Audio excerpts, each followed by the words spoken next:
para may tawanan. Pero bakit may sugat sa katatawanan?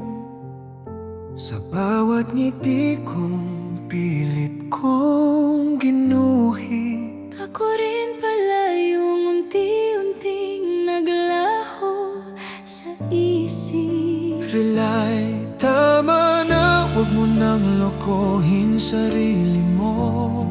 Ako ang tunay mong mahal, alam mo to.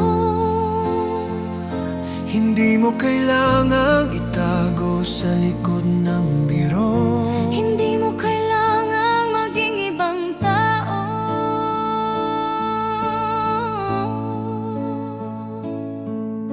Nabubura na ang mga hangganan Sa pagitan ng totoo at ng nilalaro ko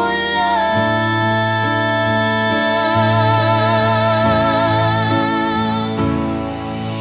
Wax on, wax off, mahal kita. Pero di ko na alam sino ako. Sino ba ako?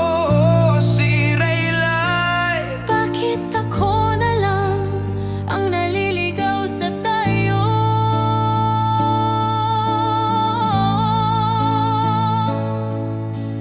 Tama na, huwag mo nang itago pa. Ako si Beans Brood, ako ang mahal mo talaga. Pinaninindigan ko siya para hindi lumapit sa totoong Relay yung personality nito. Pero kasi nagmumukha na akong character sa hentay na hindi na alam kung kailan totoo ang luha o linya sa script. Hindi mo kailangang pumili kung saan ka masaya, pero sana piliin mong maging ikaw talaga.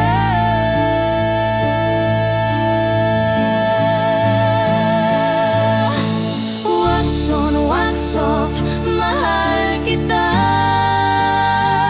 Kahit nalilito na ang puso ko.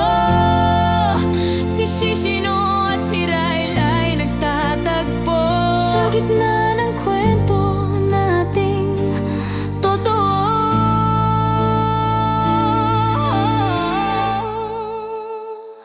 Hindi ko na alam kung sino ako.